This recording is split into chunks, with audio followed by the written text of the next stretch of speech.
Yes, properties of factorial, properties of factorial. ठीक है, factorial की प्रॉपर्टीज क्या होती है? पहली चीज आपको ये देखनी है कि n फैक्टोरियल को हम और कैसे लिख सकते हैं। तो आप देखिए n फैक्टोरियल का मतलब क्या होता है, n into n minus one into n minus to, ठीक है, इंटू n माइनस थ्री, और till 3 into two into one, क्योंकि स्टॉप है मतलब वन से स्टार्ट होना और n तक चल रहा है। अब देखिए आप, मैं इस n को थोड़ी देर के लिए स्किप कर देता हूं, ठीक है, मैं इस n को थोड़ी देर के लिए मान लेता हूं है ही नहीं। तो n अगर है ही नहीं तो ये लिखा क्या है, तो ये आप देख सकते हैं, ये लिखा हुआ है n माइनस वन फैक्टोरियल। ठीक है, ये क्या लिखा हुआ है, n माइनस वन का फैक्टोरियल, क्योंकि 1 to n minus one number का प्रोडक्ट लिखा हुआ है। ओके, तो देखिए अब मैंने देखा कि ये n माइनस वन, अब मेरे आंखें खुल गई तो मैंने देखा n भी था। तो क्या मैं n फैक्टोरियल को ऐसा लिख सकता हूं, अगर मैं n बाहर ले लेता हूं तो फैक्टोरियल के अंदर बचेगा n माइनस वन फैक्टोरियल। ठीक है, एग्जाम्पल आप ऐसे देख सकते हो, जैसा मान लो आपके पास लिखा है 5 फैक्टोरियल, तो 5 फैक्टोरियल का मीनिंग क्या होता है, 5 into four into three into two into one. तो आप देखो इसको क्या लिख सकते हो, 5 इंटू फोर फैक्टोरियल। ठीक है, n into n minus one factorial, n हमारा यहाँ पे क्या था 5। देखिए और क्या लिख सकते हैं, अब मान लो कोई बोलता सर मेरा तो n, मुझे तो n भी नहीं दिख रहा और n माइनस वन भी नहीं दिख रहा। तो आपने देखा कि उसको n भी नहीं दिख रहा और n माइनस वन भी नहीं दिख रहा, तो कोई बात नहीं। तो अब वो यहां तक वाली कहानी को क्या देखेगा, इस पूरी फोटो को, इस पूरी फोटो को वो देखेगा as a n minus two factorial. Okay, n minus two factorial वो देखेगा उस पूरी फोटो को। वेट, हाँ जी, ठीक है, n माइनस टू फैक्टोरियल देखेगा। अब देखा एक्चुअली ये था तो ना, एग्जिस्ट तो कर ही रहा था, तो इसको मैं और कैसे लिख सकता हूं, अगर मैं n बाहर लू, n माइनस वन बाहर लू, तो ये बचेगा अंदर में n minus two factorial. Further आप ऐसे कर सकते हो, आपने n बाहर लिया, n माइनस वन भी बाहर ले लिया, n माइनस टू भी बाहर ले लिया, तो अंदर क्या बचेगा, n माइनस थ्री फैक्टोरियल। तो आप अगर एक बाहर लेते हो नंबर, तो अंदर में से एक माइनस वन कम करके फैक्टोरियल बच जाता है। तो ये क्या होगा, ये फैक्टोरियल को रिमूव करने के काम में आएगा, ये प्रॉपर्टी फैक्टोरियल को रिमूव करने के काम में आएगी। ठीक है, जैसे और देख सकते हो आपके पास एग्जांपल के लिए, जैसे मान लो आपके पास 7 फैक्टोरियल है, तो 7 फैक्टोरियल को मैं लिख सकता हूँ 7 इंटू सिक्स फैक्टोरियल, और क्या लिख सकता हूँ 7 into six into five factorial, और क्या लिख सकता हूँ 7 into six into five into four factorial. और अब उल्टा भी चल सकते हो, मान लो आपके पास 4 फैक्टोरियल इंटू फाइव लिखा है, तो यू कैन राइट 5 फैक्टोरियल। मान लो आपके पास 4 factorial into six into five लिखा है, तो you can write this 6 factorial. और मान लो आपके पास ये पूरी कहानी लिखी है, तो it is equals to 7 factorial. Clear?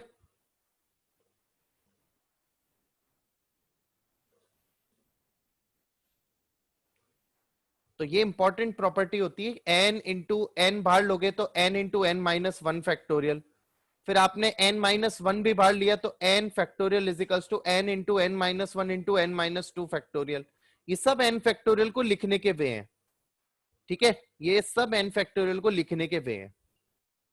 तो आपको कुल मिला के ओवरऑल ये बात समझ में आनी चाहिए कि अगर जो फैक्टोरियल लिखा, अगर मैं वो नंबर बांट लू, ठीक है, तो उसका माइनस वन फैक्टोरियल बचेगा, और भी एक और ले लू तो एक और माइनस वन हो जाएगा, तो एंड सो ऑन, ये कहानी चलती रहती है, कि कहानी चलती ही रहेगी।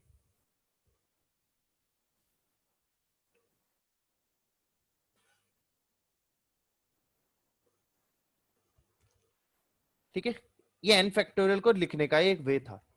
तो आप ओवरऑल अगर किसी को कोई डाउट लग रहा है तो वापस एक बार देख लेते हैं, एन फैक्टोरियल को एक ऐसे लिख सकते हैं, n into n minus one factorial, और एक ऐसे, और अब अगर n माइनस वन भी बाहर लोगे तो ये हो जाएगा n माइनस टू फैक्टोरियल। और अगर कोई n into n minus one into n minus two भी लेना चाहता है, तो एंड में बचेगा n minus three factorial, and so on, and so on. तो मेन प्रॉपर्टी ये थी हमें। फिर दूसरा फंडा ये है कि 0 फैक्टोरियल आपका 1 होता है, ठीक है, 0 फैक्टोरियल आपका 1 होता है। इसे हम एक्स कह सकते हैं, डिफाइन करते हैं हम इसे, ठीक है, डिफाइंड। ये 0 फैक्टोरियल को हम 1 डिफाइन करते हैं, ठीक है। आप ऐसे देख सकते हो, मान लो आपको ये पता है n is factorial is equals to n into n minus 1 factorial होता है, ठीक है, एन इंटू एन इंटू, अब क्या करो, आप एन की वैल्यू आप 1 पुट करो, एन की वैल्यू आपने 1 पुट करी, तो 1 factorial is equals to 1 into 0 factorial, 1 - 1 हो जाएगा। और हमें पता है 1 फैक्टोरियल कितना होता है 1, और किसी भी नंबर को 1 से मल्टीप्लाई करोगे तो वही आएगा, तो 0 फैक्टोरियल इक्वल टू 1, ठीक है। और भी मैं एक और तरीके से बताऊंगा जब हम थोड़ा परम्यूटेशन क्लियर कर लेंगे, ठीक है, तब भी आप बता दूंगा मैं 0 फैक्टोरियल, ठीक है। आप ये समझ सकते हो किसी भी खाली चीज को अरेंज करने के वे किस सकते हैं, तो आंसर है एक भी तरीका नहीं हो सकता, तो नहीं हो सकता है ही नहीं कोई वे, तो एक हम उसको एक काउंट करते हैं, एक, क्योंकि हम डिफाइन कर सकते हैं ना, हम डिफाइन कर रहे हैं मैथमेटिकली, हमें क्या बोलेंगे एक, और वो तरीका क्या है उसको डिफाइन नहीं करने का तरीका, ठीक है। तो आपको याद रखना है जो 0 फैक्टोरियल होता है, 0 फैक्टोरियल इज 1।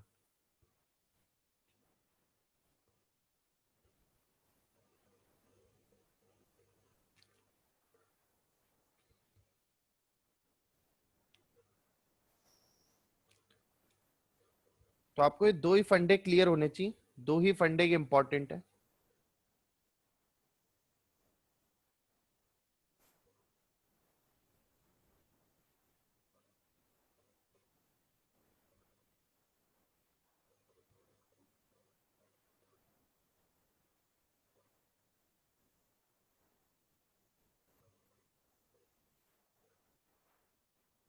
ठीक है, जैसे कि एग्जांपल है, सॉरी क्वेश्चन है एनसीईआरटी का 7.2 का सेकंड क्वेश्चन, ठीक है, एनसीईआरटी का 7.2 का सेकंड क्वेश्चन है, पार्ट 1 का, 4 फैक्टोरियल - 3 फैक्टोरियल कितना होता है, 4 फैक्टोरियल - 3 फैक्टोरियल होगा, ठीक है। तो देखिए एक जना इसको ऐसे कर देगा, 4 × 3 × 2 × 1 -3 × 2 × 1, तो ये तो आपके पास आ जाएगा 24, और माइनस ये कितना आ जाएगा 6, तो इट इज 18, ठीक है, इट इज 18, ठीक है। और एक तरीका ये हो सकता है प्रॉपर्टी को यूज करके, 4 फैक्टोरियल - 3 फैक्टोरियल आपको गिवन है, 4 को आप लिख सकते हो 4 × 3 फैक्टोरियल -3 फैक्टोरियल, ठीक है, ये आप लिख सकते हो। अब आप देखिए 3 फैक्टोरियल आप कॉमन ले लो, और 4 - 1 आपके पास क्या बचेगा 3, 4 - 1, 3 फैक्टोरियल आप कॉमन लिया, 4 - 1 आपके पास 3 बचा, तो 3 फैक्टोरियल 6 × 3 ये 18, कैसे भी करो, कैसे भी करो कोई दिक्कत नहीं, कैसे भी करो कोई दिक्कत नहीं।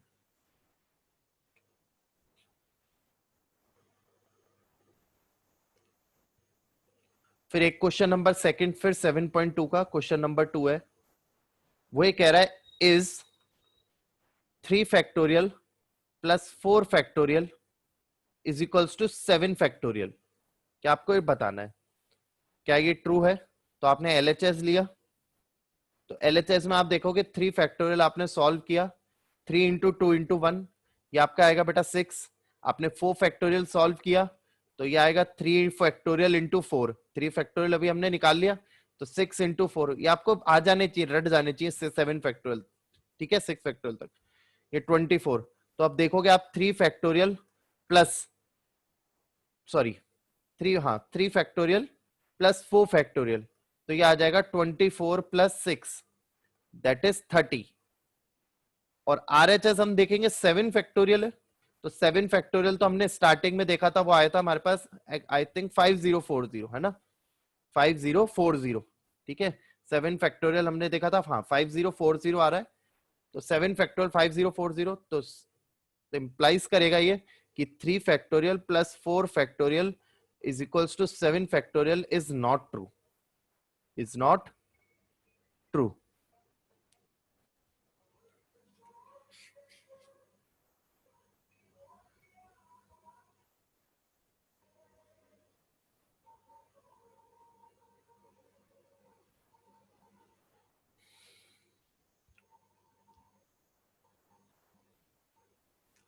ठीक है, फिर छोटे छोटे एग्जाम्पल हैं।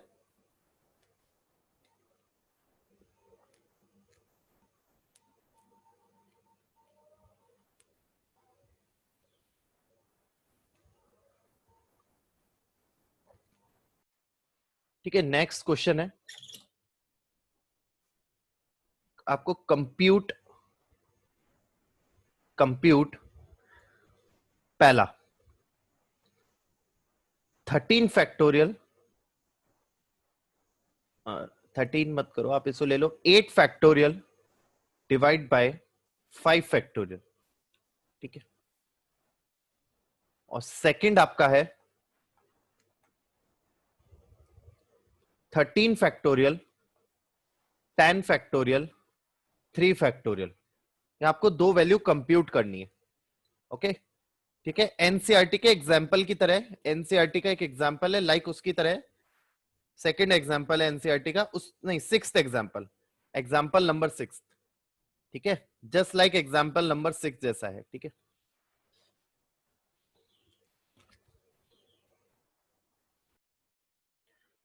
देखिए फर्स्ट वन जो हमें दे रखा है, फर्स्ट वन है 8 फैक्टोरियल। तो देखिए जब भी आपको ऐसी प्रॉब्लम आ जाएगी डिवाइड में भी फैक्टोरियल होगा, तो हमारा फर्स्ट टारगेट होगा फैक्टोरियल रिमूव हो जाए, क्योंकि 8 फैक्टोरियल लिखना, 5 फैक्टोरियल लिखना और फिर करना, वो बेवकूफ बनती है। तो आप इसको लिखोगे 8 इंटू 7 इंटू 6 इंटू 5 फैक्टोरियल। बताया था 8 बाहर लोगे तो 7 फैक्टोरियल, 7 भी बाहर ले लिया 6 फैक्टोरियल, 6 भी बाहर ले लिया 5 फैक्टोरियल। अब क्योंकि नीचे 5 फैक्टोरियल था, अब देखो ये इजिली कैंसिल आउट हो रहा है। तो आपके पास आंसर आ गया 8 इंटू 7 इंटू 6। अब 8 7 जा होता है 56 और इंटू 6, तो 6 6 जा 6 और 3 सॉरी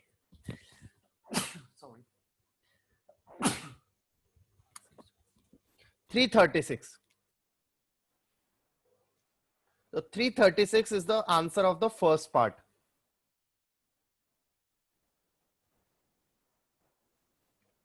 ओके, देखो सेकंड वाला देखते हैं। सेकंड वाले में क्या है, देखो 13 फैक्टोरियल को इतना बड़ा लिखना फिर हमारा बेवकूफ बनती है। ठीक है, तो हम 13 को, अब देखो 13 से जस्ट नियर वाला 10 है, तो हम 13 को एक्सप्रेस करेंगे 10 फैक्टोरियल की फॉर्म में। तो you can write this 13 into 12 into 11 into 10 factorial, और डिवाइड में आपके पास 10 फैक्टोरियल तो था ही, और 3 फैक्टोरियल को इजी होता है लिखना, तो you can write this 3 into 2 into 1। 1 से कोई मतलब नहीं है। अब देखिए 10 फैक्टोरियल से 10 फैक्टोरियल कैंसिल आउट हो गया, ये 3 2 जा 6 होता है, और ये हो गया कितना 2, 3 2 जा कितना होता है 6 होता है, तो ये हो गया 2। तो 13 इंटू 2 ये हो गया 26 इंटू 11, तो ये गया 11 6 जा 66, 6 और 2, और ये हो गया 11 2 जा 22 आई थिंक, और सॉरी 11 6 जा 66 और 11 2 जा 22 और 6 286। यस, तो 336 and 286 is the are the answers.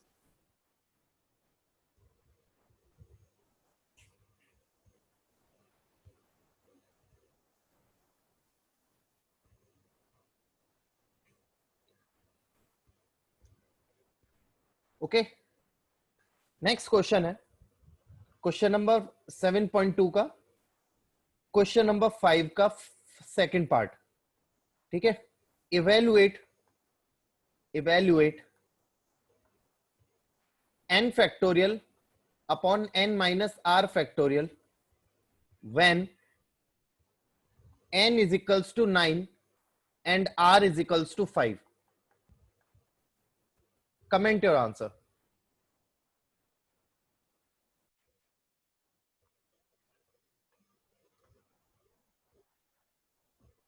देखिए आपको दे रखा है n factorial upon n minus r, और ये ब्रैकेट लगाए तो होल का फैक्टोरियल लिखे, when n equals to 9 and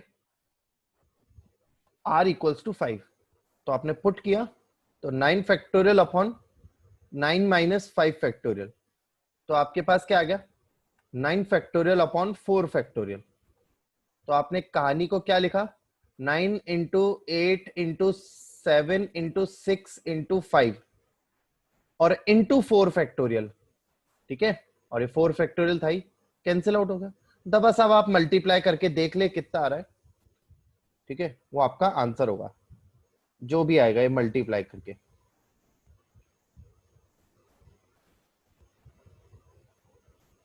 तो ये आ रहा है 15120। 15120 इज द आंसर। ठीक है, तो ये बेसिक बेसिक फंडे हैं, आप लोगों को इजी है ये, कोई दिक्कत नहीं आती है इसमें, आप कर सकते हैं इस चीज को। ठीक है, नेक्स्ट क्वेश्चन देखते हैं हम। अगला क्वेश्चन है हमारे पास, ठीक है, एग्जाम्पल 8। ठीक है, एग्जाम्पल 8 है एनसीईआरटी का। एग्जाम्पल 8 है, वो ये कह रहा है 1/8 factorial plus 1/9 factorial is equals to x/10 factorial. आपको फाइंड करना है x, फाइंड x। ठीक है, तो सॉल्यूशन देखते हैं हम। तो देखिए सबसे पहले आपके पास एलसीएम क्या आएगा, वो आएगा 9 फैक्टोरियल इंटू 8 फैक्टोरियल। ओके, और यहां पर ये आ जाएगा 9 factorial plus 8 factorial is equals to x/10 factorial. ठीक है, आपको दे रखा था ये और आपको x फाइंड करना है। ठीक है, वैल्यू लिखने का कोई सेंस नहीं, आप एलसीएम लो, क्योंकि 9 फैक्टोरियल भी एक वैल्यू को शो कर रहा है, तो आप 9 फैक्टोरियल की फॉर्म में आप किसी भी बड़े नंबर को आप एक्सप्रेस कर सकते हो। ठीक है, कोई एक बड़ा नंबर होगा जो 9 फैक्टोरियल के इक्वल होगा, तो आप ऐसे लिख सकते हो। ठीक है, अब आप देखिए इस 10 को मैं अरेंज कर सकता हूं, इजी होगा। अच्छा, पहली बात तो 9 फैक्टोरियल को मैं लिख सकता हूं 9 इंटू 8 फैक्टोरियल और प्लस 8 फैक्टोरियल और अपॉन में 9 फैक्टोरियल प्लस 8 फैक्टोरियल। ठीक है, अब सॉरी, और नीचे तो मल्टीप्लाई में। अब देखिए आप ये 10 को भी लिख सकते हो, और 10 के नियरेस्ट 9 होता है, तो इसको 10 इंटू 9 फैक्टोरियल लिखो, क्योंकि 8 फैक्टोरियल यहां से कॉमन लेने पे कैंसिल आउट हो जाएगा। ओवरऑल कहानी हमें ये याद रखनी है कि हमें कोई भी वैल्यू एक्सप्रेशन दे रखा है या हमें कोई भी अननोन फाइंड कर रखा है एंड वो फैक्टोरियल को कंटेन कर रहा है, तो हमें फैक्टोरियल को रिमूव करना आना चाहिए, हमें फैक्टोरियल को रिमूव करना आना चाहिए। तो देखिए 9 फैक्टोरियल से 9 फैक्टोरियल कैंसिल आउट हो गया, ऊपर से 8 फैक्टोरियल कॉमन आया, तो ये बचेगा कितना 9 प्लस 1। ठीक है, ये कितना बचेगा 9 प्लस 1, और डिनोमिनेटर में 8 फैक्टोरियल था ही, और ये आपका हो गया बेटा x, ये आपका कितना हो गया x अपॉन 10। तो अब देखिए x 8 फैक्टोरियल से x फैक्टोरियल कट गया, तो x आपके पास आ जाएगा 100। x आपके पास कितना आ गया 100।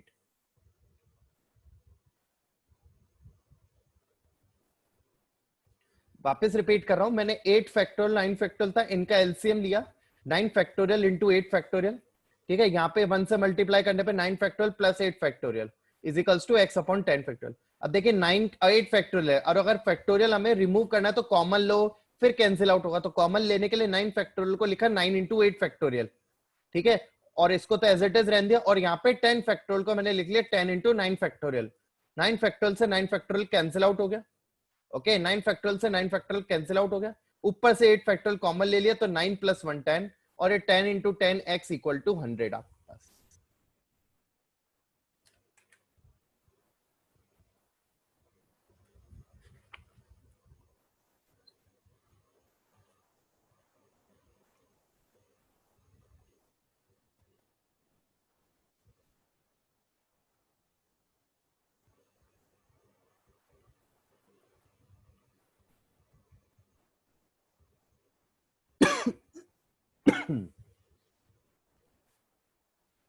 ठीक है,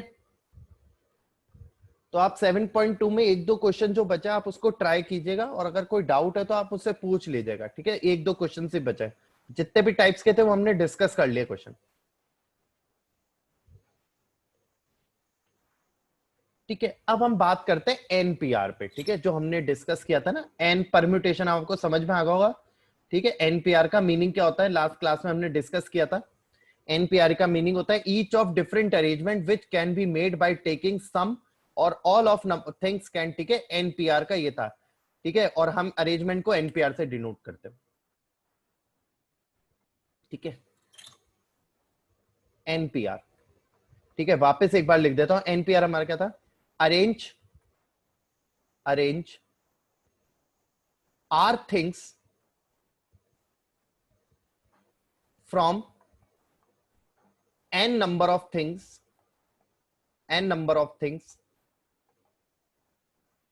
taken at a time,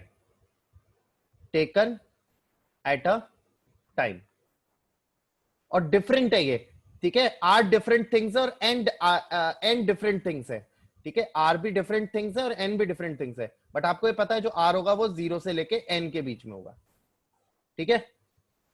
clear. अब देखिए एनपीआर को हम दो तरीकों से डिराइव करते हैं। पहली चीज देखिए अब कैसे होगा। पहला, व्हेन रिपीटिशन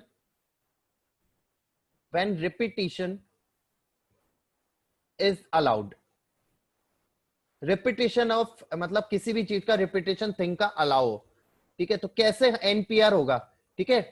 अरेंज करना है एन में से आर थिंग को अरेंज करने के डिनोट करने का तरीका क्या होता है, एनपीआर। आप ये मान लें, ठीक है। जो हम मल्टीप्लिकेशन रूल पढ़ते थे ना, तो हम उसी के एक वे है एनपीआर, परम्यूटेशन। तो हम परम्यूटेशन से एनपीआर से डिनोट कर रहे हैं। तो व्हेन रिपीटिशन इज अलाउड, तो रिपीटिशन अलाउ हो तो कैसे करेंगे, ठीक है। तो अरेंज आर थिंग्स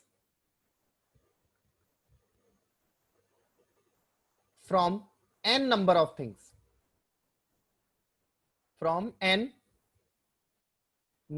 things, ठीक है, टेकन एट अ टाइम। और डिफरेंट थिंग्स है ना, थिंग्स डिफरेंट है बट उनका रिपीटेशन हो रहा है, टेकन एट अ टाइम, ठीक है। चीजें डिफरेंट है लेकिन वो रिपीट हो रही है अरेंज करने पे, ठीक है। तो कैसे हम डिफाइन करेंगे, तो आप देखो, मान लो ये आपका बॉक्स है,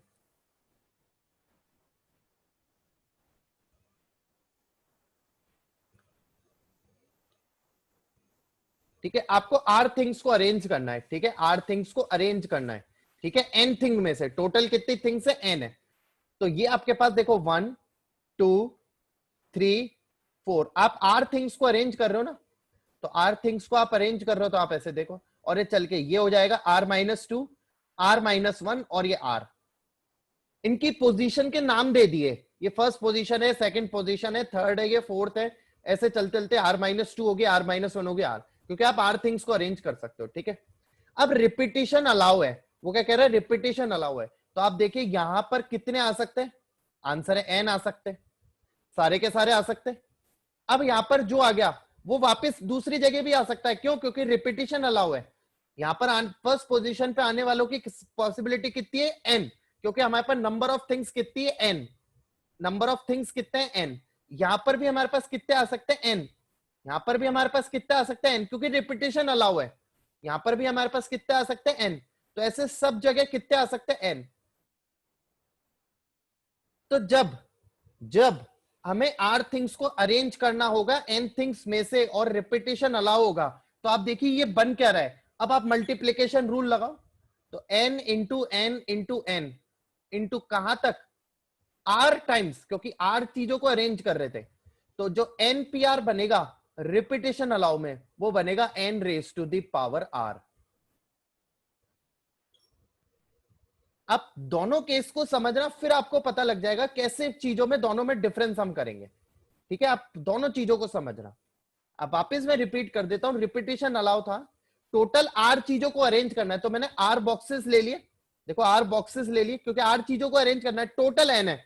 तो पहले बॉक्स पे मैं कितने लोगों को बैठा सकता हूं, आंसर है एन को, क्योंकि मेरे पास टोटल तो एन है, ठीक है। दूसरे पे किसको बैठा सकता हूं, एन को, क्योंकि रिपीटेशन अलाउ है, मतलब पहले पे जो बैठ गया दूसरे पे भी वो बैठ सकता है। ऐसा नहीं है कि एक बार बैठ गया तो दूसरे पे नहीं बैठ सकता, ठीक है। थिंग की बात कर रहा हूं मैं, पर्सन की बात नहीं कर रहा, थिंग्स की बात कर रहा हूं, ठीक है। तो ऐसे टोटल कितने तरीकों से, n raise to the power r. Okay.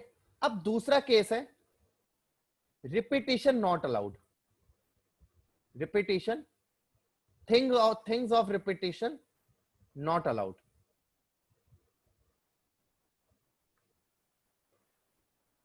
तो आप देखिए क्या होगा, टोटल आर है, तो अब आप क्या करोगे, आप आर बॉक्सेस ले लो आप, ठीक है। ये 1, ये सेकंड, ये थर्ड, और ऐसे चलते चलते चलते ये R-1 पोजीशन, ये R-2 और ये आर। अब आप देखिए यहां पर मान लो अगर पहला कोई आ गया, इस पर इसको फिल करने के कितने वे होंगे? आंसर है एन। अब क्योंकि रिपीटिशन अलाउ नहीं है तो किसी भी एक वे में जब ये फिल हो गया होगा तो कोई भी एक आ गया होगा, तो इस जगह को फिल करने के तरीके कितने बचेंगे? n-1। बोलो बचेंगे नहीं बचेंगे? सोचो जैसे हम मल्टीप्लीकेशन रूल में करते थे कि हम यहाँ पे 4 लोगों को भर दिया, यहाँ पे 5 लोग आ गए, तो यहाँ पर उससे एक कम, रिपीटिशन अलाउ नहीं था क्योंकि एट अ टाइम किसी एक पर्टिकुलर वे में जब ये आ गया होगा तो बचेंगे 4 के लिए ये वाली पोजीशन वेकेंट होगी, सेकंड पोजीशन। क्यों? क्योंकि रिपीटिशन अलाउ है नहीं, तो जो यहाँ था वो यहाँ नहीं आ पाएगा। तो अब रिपीटेशन, अब देखो एक यहाँ आ गया, दूसरा यहाँ आ गया, अब बचेंगे इस पोजीशन के लिए n-2। ठीक है, कितने बचेंगे? n-2। आ गई बात समझ में? तो देखो थर्ड पोजीशन के लिए क्या था? n-3-1। सेकंड पोजीशन के लिए क्या था? n-2-1। तो r-, अच्छा फोर्थ पोजीशन के लिए भी देख लो, फोर्थ पोजीशन के लिए क्या होगा? n-3। तो r-1 पोजीशन के लिए क्या होगा? n-r-1 तो है पोजीशन, और उसमें से एक और माइनस कर दो, तो ये हो जाएगा कितना? n-r+2। देखो फर्स्ट पोजीशन थी तो n-0, या ऐसा कर सकता हूं n-1-1। ओके, सेकंड के लिए मैंने क्या किया होगा? n-2-1, तभी तो मेरे पास n-1 आया। थर्ड के लिए मैंने क्या किया होगा? n-3-1, तभी तो n-2 है। तो r-1 के लिए क्या करूंगा? n-r-1-1। r-2 के लिए क्या करूंगा? n-r-2-1। तो ये कितना हो जाएगा? n-r+3। आ गई बात समझ में? क्या हो जाएगा? n-r+3। और r वाले के लिए क्या हो जाएगा? सॉरी एक चीज ये यहाँ पे मिस्टेक हो गई है, ये r-2 पोजीशन होगी और r-1 होगा, तो यहाँ 2 कर लो, तो ये 3 आएगा, और ये 1 है तो ये 2 आ जाएगा। हाँ, r-2 पोजीशन पहले आएगी। और r के लिए क्या हो जाएगा? n-r-1। तो ओवरऑल इस पोजीशन के लिए हम क्या लिखेंगे? n-r+1। पहले यहां तक के फंडे को आप क्लियर करें। फर्स्ट पोजीशन पे n होगा, सेकंड पोजीशन पे n-1, थर्ड पोजीशन पे n-2, फोर्थ पे n-3। ठीक है, ओके, क्योंकि रिपीटिशन अलाउ नहीं है तो एक एक हटता जाएगा, कोई एक पर्टिकुलर हम केस की बात करेंगे। ओके, अब आप देखिए आप कर क्या रहे, अब आप अरेंज कर रहे हो चीजों को, तो NPR होगा क्या? n into n-1 into n-2, और ये क्या हो जाएगा? कहां तक देखिए आप? n-r+1। ठीक है, ये देखिए आप लास्ट यहां तक चल रहा है, n-r+1। अब देखिए थोड़ा सा अटपटा है, हम इसको थोड़ा सा सुंदर सा बना देते हैं। आप क्या करो? n into n-1 into n-2 into, ठीक है, ये चल रहा है कहां तक?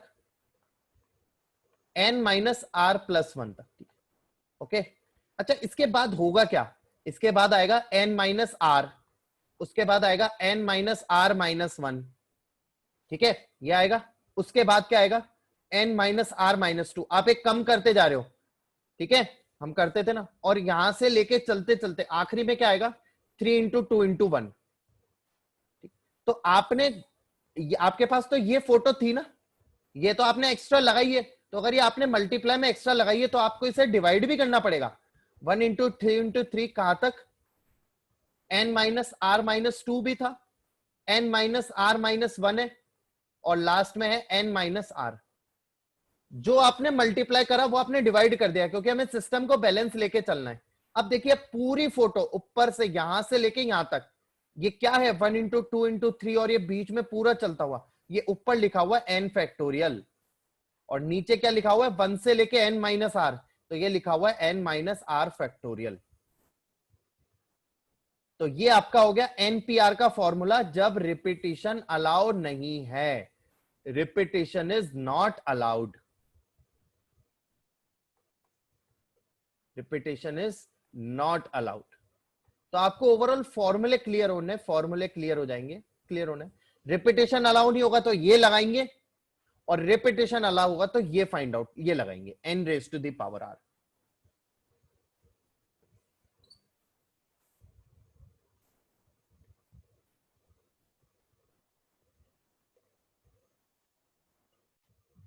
जैसे एक एग्जांपल है, आपको फाइंड आउट करना है 5p2। तो अगर 5p2 फाइंड आउट करना है तो आप फर्स्ट वाला फॉर्मूला सेकंड वाला अप्लाई करेंगे, 5 फैक्टोरियल अपॉन 5 माइनस 2 फैक्टोरियल। तो ये आ जाएगा कितना, 5 फैक्टोरियल अपॉन 3 फैक्टोरियल। तो ये आ जाएगा 5 into 4 into 3 factorial divide by 3 factorial. ये कैंसिल आउट हो जाएगा, तो ये आ जाएगा आपके पास 20। ठीक है। और एग्जांपल आप देखो, मान लो आपके पास ये आ गया 10p4। तो ये हो जाएगा आपके पास 10 फैक्टोरियल अपॉन 10 माइनस 4 फैक्टोरियल। अगली बार से ये स्टेप ना लिख के सीधे ये लिखें आप 10 फैक्टोरियल अपॉन 6 फैक्टोरियल। तो ये हो जाएगा आपके पास 10 इंटू 9 इंटू 8 इंटू 7। ठीक है, 10 into 9 into 8 into 6 factorial upon 6 factorial. ये हो गया आपका कैंसिल आउट, और जो आंसर आएगा वो आपका हो जाएगा, ये हो जाएगा 972 इंटू 70। ये आपका आंसर हो जाएगा।